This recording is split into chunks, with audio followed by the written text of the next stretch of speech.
C'est sentimental parce que le design devient un produit marketing de plus en plus, un produit de mode, devient extrêmement cynique. Et chez Magis, il y a encore de la fraîcheur, il y a encore de la pureté, il y a encore du rêve, il y a de la rigueur, il y a de la beauté chez Magis. C'est une famille, ce n'est pas un grand groupe. C'est des gens qui veulent encore réinventer le monde avant même de penser à gagner de l'argent. Et ça, moi, la poésie, ça me plaît toujours. Oui, c'est ce lien sentimental qui me lie à Magis.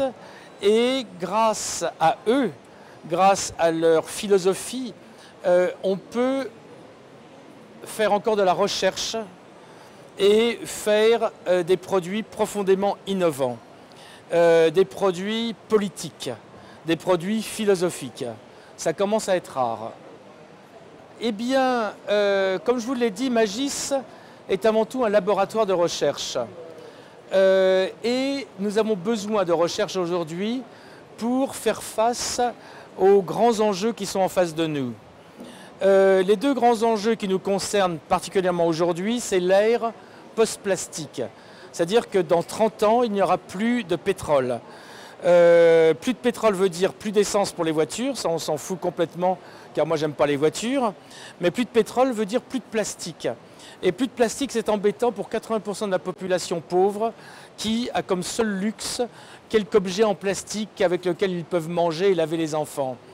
Donc la recherche qu'a fait Magis sur des bioplastiques est très intéressante, mais avec quelque chose en plus, c'est qu'il ne faut pas que les bioplastiques puissent être mangeables.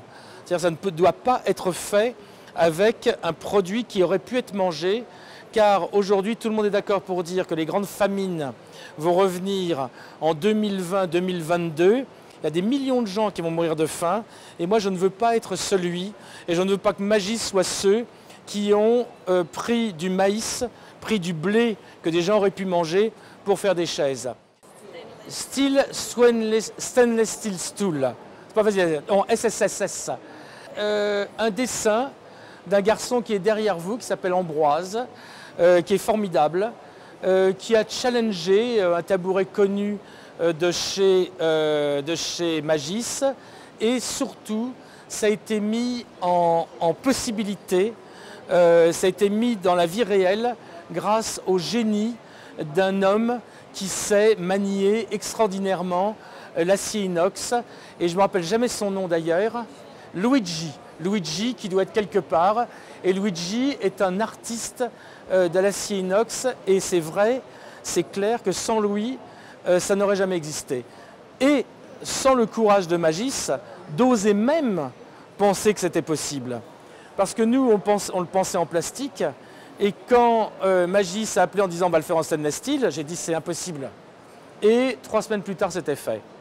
Comme quoi la magie, ça existe encore.